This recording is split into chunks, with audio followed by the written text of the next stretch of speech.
A paz, galera, tranquilo? Estamos aqui de volta para mais um vídeo. Hoje vamos dar continuidade ao nosso estudo em 1 João, falando a respeito do capítulo 4. Desde já, como sempre, já lhes peço, inscreva-se no canal, ative as notificações, indiquem para amigos, curtam o vídeo. Também quero mais uma vez deixar um agradecimento especial aqui ao meu irmão Jimmy, foi ele que fez o esboço desse capítulo 4, ele tem me ajudado bastante. Mas direto ao ponto. Entre os versículos 1 e 6, João volta a falar a respeito da necessidade de nós identificarmos e combatermos os anticristos. Ele aqui inicia falando que nós não podemos crer em qualquer espírito, deixando claro então que todas as pessoas em geral são movidas por algum espírito. Aí ou o Espírito Santo ou o espírito do anticristo. No versículo 6, ele faz essa mesma dicotomia, mas falando a respeito do espírito da verdade e do espírito do erro. Então, o cuidado que nós temos que ter é buscar ser movidos pelo Espírito Santo, porque se assim não formos, seremos guiados pelo espírito do anticristo. A respeito desse tema do anticristo, eu já falei bastante no capítulo 2, parte 2. Então deixo para vocês aqui a indicação desse vídeo, se vocês não assistiram, assistam. Mas para não ser repetitivo, eu não vou falar mais a respeito desse tema nesse vídeo. Entre os versículos 7 e 21, João volta a falar a respeito do amor. Durante toda a carta, João já vem falando a respeito disso, mas mais especificamente, a partir ali do final do capítulo 2 e bastante no capítulo 3, ele fala sobre isso. Mas aqui cabe a gente aprofundar porque João traz alguns outros aspectos importantes a respeito do amor nesse capítulo. Já nos versículos 7 e 8, ele chega ao cerne da questão nos afirmando: Amados, amemo-nos uns aos outros, pois o amor procede de Deus. Aquele que ama é nascido de Deus e conhece a Deus. Quem não ama não conhece a Deus, porque Deus é amor. João começa aqui falando então que nós devemos amar uns aos outros porque o amor provém de Deus. Mas aí chega no versículo 8, ele vai além e diz que Deus é amor. Então, o amor não é algo que Deus simplesmente pratica ou quer que nós pratiquemos. O amor faz parte da própria natureza de Deus.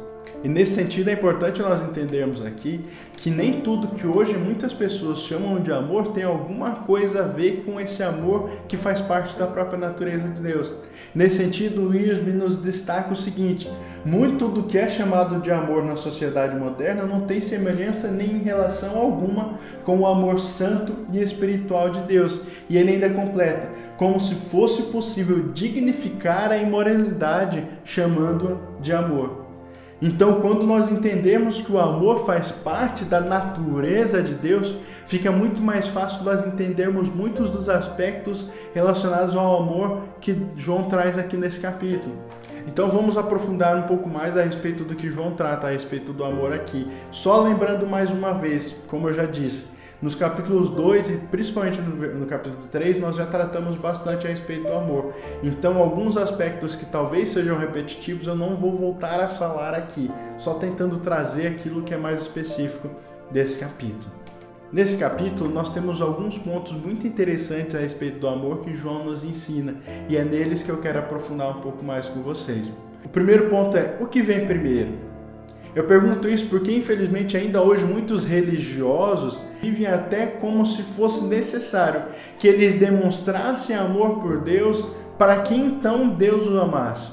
E isso a maioria das vezes acontece de uma forma inconsciente, porque qualquer um que tem um mínimo conhecimento a respeito da Bíblia sabe que o amor vem primeiro de Deus por nós e não de nós por Deus.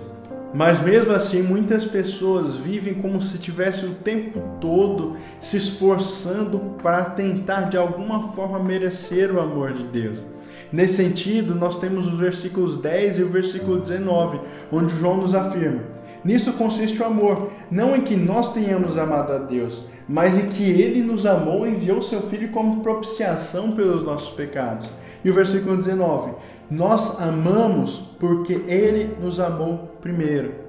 Portanto, a iniciativa do amor foi de Deus. Ele decidiu nos amar primeiro. Aí, se nós acolhermos esse amor em nossas vidas, não terá como nós não o amarmos igualmente. O segundo ponto interessante nesse trecho que nós podemos responder é como ele demonstra esse amor.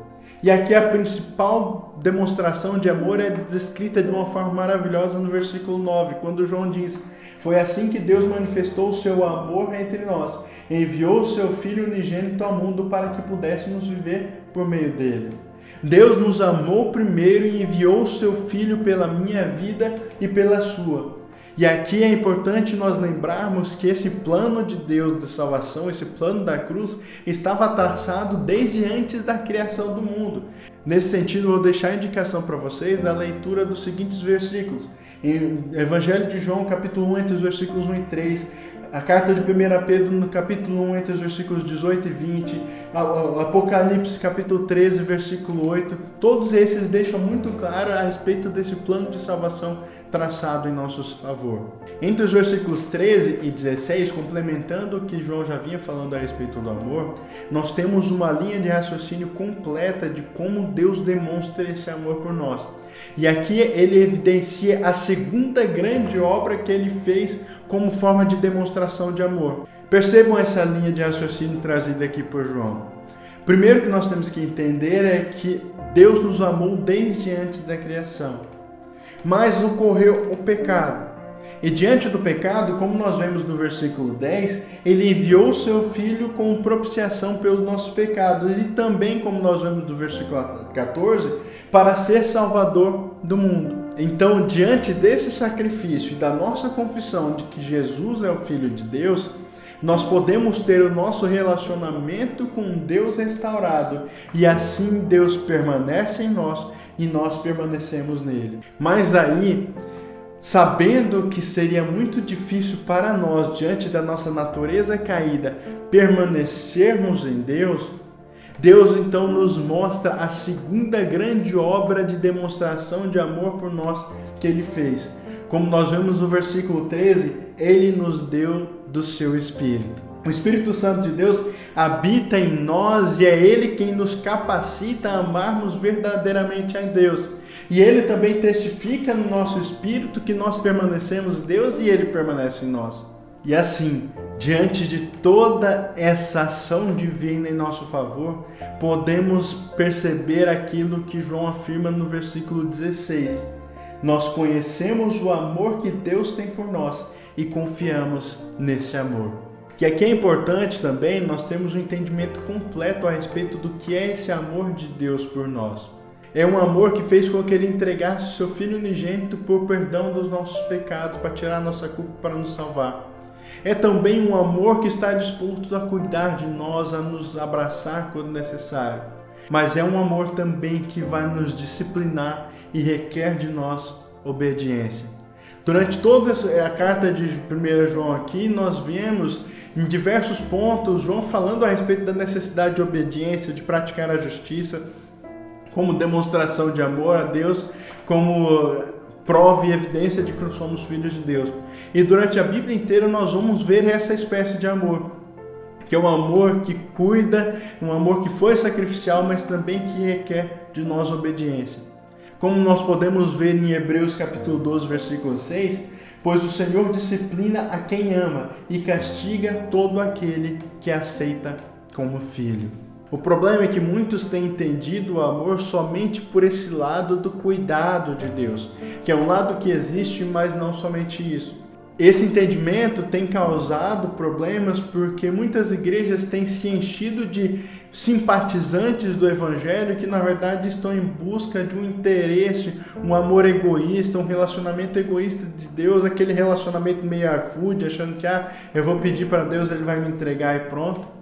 Mas é um relacionamento que não tem por base o amor, não tem por base o Evangelho, portanto um relacionamento sem raiz. Nós temos que tomar cuidado com esse entendimento, porque isso também faz parte da obra do Espírito do Anticristo aqui na Terra, que é de tentar fazer com que as pessoas tenham um relacionamento simplesmente interesseiro com Deus, sem uma raiz profunda no Evangelho. Outro ponto que nós podemos destacar aqui nesse trecho é como nós demonstramos que amamos a Deus. E aqui eu respondo para vocês de uma forma muito simples e direta: amando uns aos outros. No versículo 7, João começa falando a respeito da necessidade de amarmos uns aos outros. E então em seguida ele afirma que é através desse amor pelo próximo que nós provamos que nós conhecemos a Deus, que nós estamos em Deus, em que nós somos filhos nascidos de Deus. Esse mesmo aspecto nós já vimos bastante também nos capítulos 2 e 3. Isso tudo porque, conforme nos ensina aqui o Wiersbe, o amor faz parte da natureza de Deus. Quem se encontra em união com Deus por meio da fé em Cristo, compartilha de sua natureza. E uma vez que sua natureza é amor, o amor é teste da realidade da vida espiritual. Assim, o amor ao próximo é uma evidência de que nós amamos a Deus, como já mencionei em outros vídeos. E isso João reafirma nos versículos 20 e 21, quando ele fala: se alguém afirmar eu amo a Deus, mas odiar seu irmão, é mentiroso. Pois quem não ama seu irmão a quem vê, não pode amar a Deus a quem não vê. Ele nos deu este mandamento: quem ama a Deus, ame também seu irmão. Nesse trecho, nós também podemos destacar um outro ponto, que é a forma como Deus se revela para o mundo.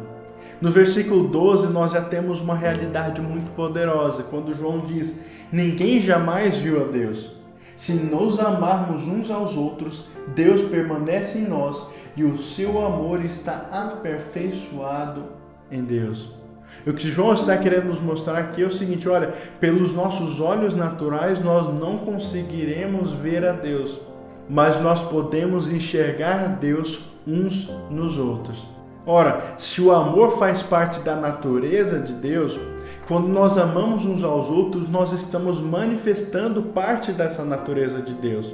E essa talvez seja a forma mais poderosa e mais incrível como Deus se revela para a humanidade. Nesse mesmo sentido, segundo John MacArthur, o amor é a essência do testemunho cristão. E também Barclay nos explica: como alguém disse, um santo é um homem em quem Cristo volta a viver. E a melhor demonstração de Deus não chega mediante argumentos, mas sim através de uma vida de amor. Numa vida tal, vê-se a Deus como Ele não é visto em nenhuma outra manifestação. E o último ponto que eu quero destacar com vocês nesse capítulo 4 de João é o seguinte: no amor não há medo. João nos afirma nos versículos 16 ao 18: assim conhecemos o amor que Deus tem por nós e confiamos nesse amor. Deus é amor, todo aquele que permanece no amor permanece em Deus e Deus nele. Dessa forma o amor está aperfeiçoado entre nós, para que no dia dos juízos tenhamos confiança, porque nesse mundo somos como ele. No amor não há medo, pelo contrário, o perfeito amor expulsa o medo, porque o medo supõe castigo. Aquele que tem medo não está aperfeiçoado no amor. Infelizmente, ainda hoje, muitas pessoas se relacionam com Deus por medo. Seja o medo de algum castigo ou até o medo banal de não ser abençoado por Deus. João, porém, nos ensina que o nosso relacionamento com Deus tem que ter por base o amor. Primeiramente, o amor dele por nós. E depois o amor que nós temos por ele e o amor que nós temos pelo próximo. Se nós nos relacionarmos com Deus com base no medo, até no dia do juízo nós teremos medo. Mas quando nos relacionamos com Deus com base no amor e praticamos isso, no dia do juízo nós teremos confiança. E essa confiança só é possível, conforme nós vimos no texto aqui, porque neste mundo somos como Ele. Nesse mesmo sentido, o Wiersbe nos ensina: o cristão que experimenta o amor de Deus sendo aperfeiçoado em sua vida cresce na confiança em Deus. Possui temor referente do Senhor, não medo atormentador. É um filho que respeita o pai, não um prisioneiro que se encolhe de pavor diante de um juiz.